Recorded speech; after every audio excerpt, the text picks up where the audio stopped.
Rights. Lagos State Cooperative College secures accreditation approval to commence new courses in national diploma.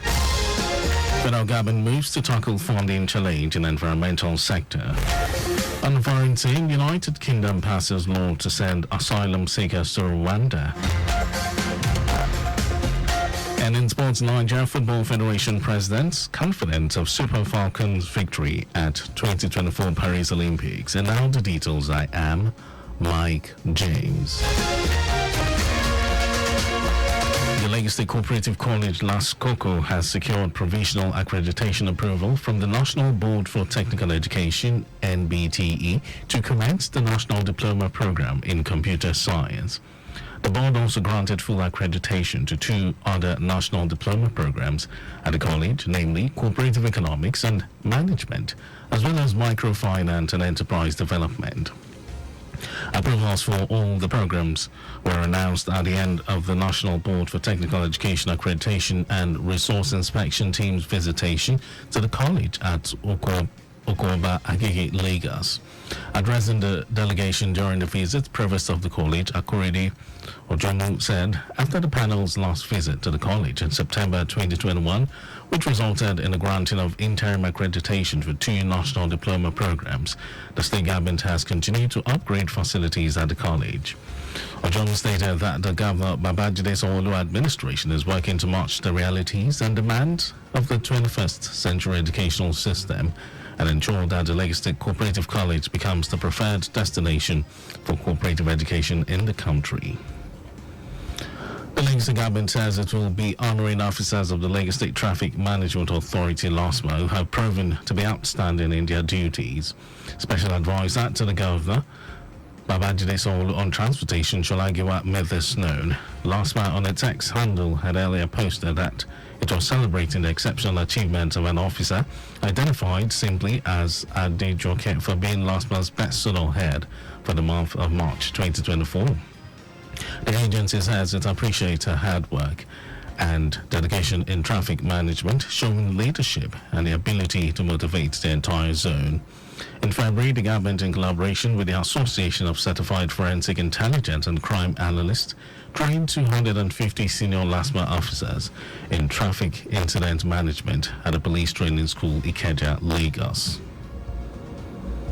President of the Academic Staff Union of Universities, Emmanuel Oshodeke, has described the proposition by the federal government to consider the adoption of 18 years as the entry age for admission into universities and other tertiary institutions of learning as a welcome development. Oshodeke says ASU is in full support. It says the issue of age benchmark is not a new thing, stressing that regulators have not been doing their work. The Minister of Education, Tahir Maman, on Monday said the federal government is considering the proposition, accusing underage students of being responsible for some of the problems being encountered in higher institutions. The standard admission age currently set by most tertiary institutions in the country is 16 years, unless a candidate is certified as gifted. The Inspector General of Police, Kayode Egbetokun, has rejected the state's police proposal, warning that the governors can abuse the outfit for political or personal gains and compromise human rights and national security. Egbetokun stated this at the National Dialogue on State Policing, organized by the House of Representatives in Abuja, with the theme, Pathways to Peace. Reimagine policing in Nigeria. Meanwhile, the federal government insisted there is no going back on the initiative. At the event, Vice President Kashim Shettima reiterated President Tinubu's administration's commitment to creating an enabling environment for the establishment of state police across the country. Shettima said the nation has been grappling with multifaceted security challenges for the past years, with the police authorities unable to roll back the crisis despite deployment of various strategies, including the military forces across the country. And now to the rest of the stories. The Federal Ministry of Environment has announced that one of the foremost challenges confronting the environmental sector is adequate funding. Permanent Secretary Mahmood Kambari said this at the technical session of the 17th meeting of the National Council on Environment themed environment financing need to mobilize more windows for generating adequate resources in support of environmental sustainability efforts in Abuja. The council is Nigeria's highest policy-making body on the environment sector, aimed at deliberating and guiding consultations on environment issues. Mahmood noted that the meeting will help in reflecting on the pivotal role of environmental stewardship in shaping Nigeria's future. He noted that the technical session will be collapsed into 6 thematic clusters to enable in-depth discussions on the various memoranda by the technical groups of experts. Mahmood urged participants for their active engagement, drawing upon their wealth of experiences, insight, and technical expertise to enrich their discussions. 2 Boko Haram experts in improvised explosive devices and on a mission to plant IEDs along roads at Doro Baga and Fish Dam in Baga, Kukawa local government area of Borno State, have surrendered to the military.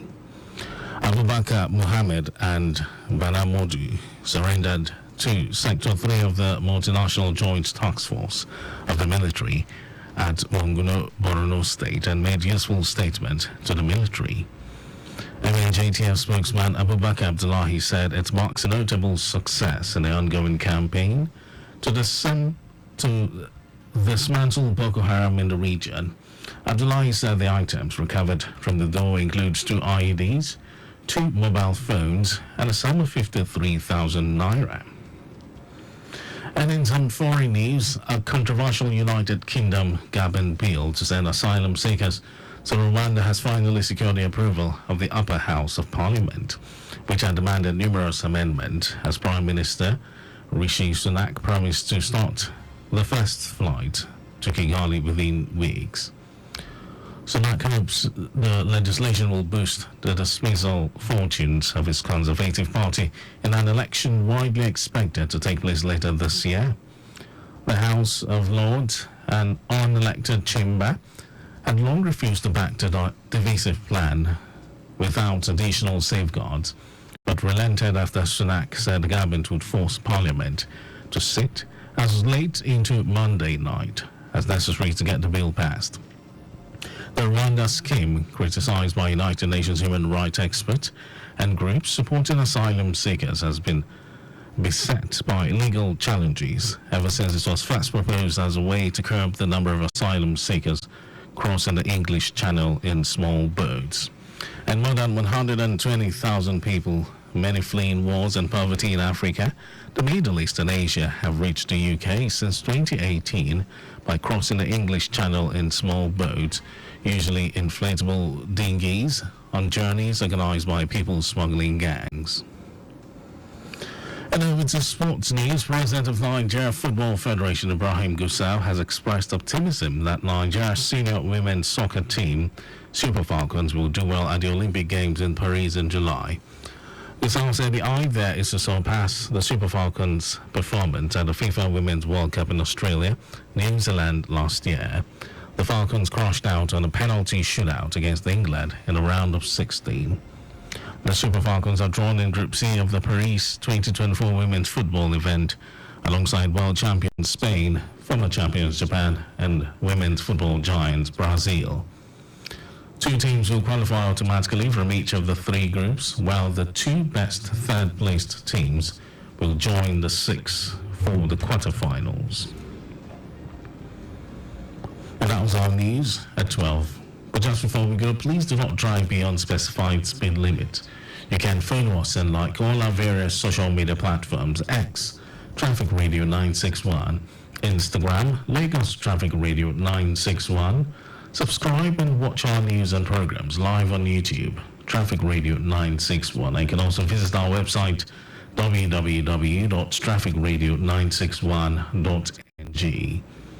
Did you know that the Solo administration launched a mobile application designed to facilitate easy access to water transportation service in the state?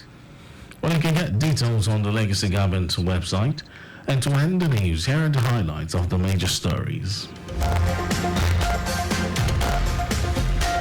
The The Lagos State Cooperative College, Las Coco, has secured provisional accreditation approval from the National Board for Technical Education (NBTE) to commence National Diploma Program in Computer Science.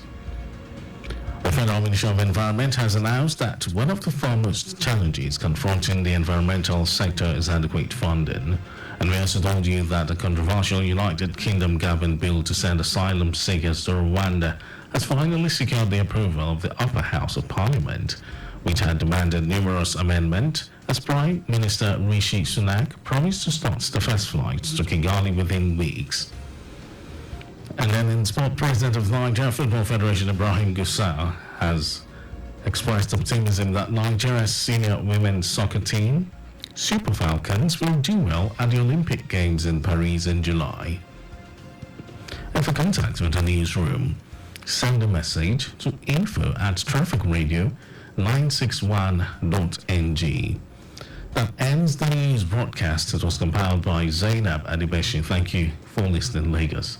My name is Mike James. I shall be stepping aside for Micah Arocha and Peter Side. They'll be here to bring you lunchtime workout. To have a wonderful afternoon.